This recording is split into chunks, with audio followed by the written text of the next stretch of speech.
Я к вам травою прорасту,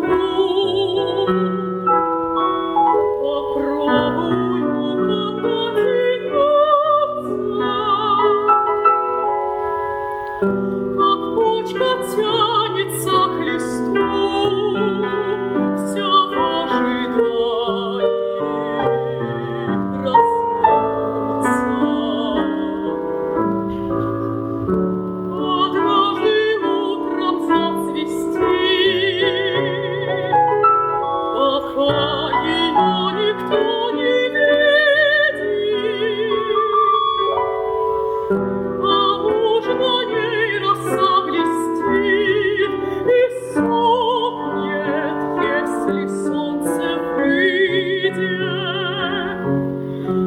Оно восходит каждый раз и освещает нашу землю, и достигает нашей глаз, а я ему сожженье внемлю. Не приоткроет мне оно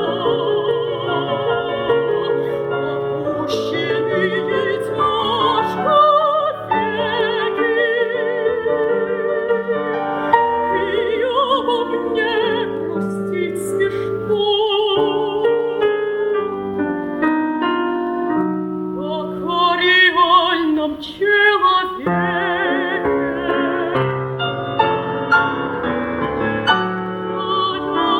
осенняя трава,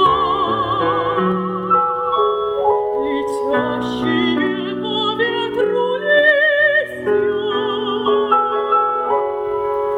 но мысль об этом не нова, принадлежит к разряду листьев. Желание вечное гнетет, травой хотя бы сохраниться, а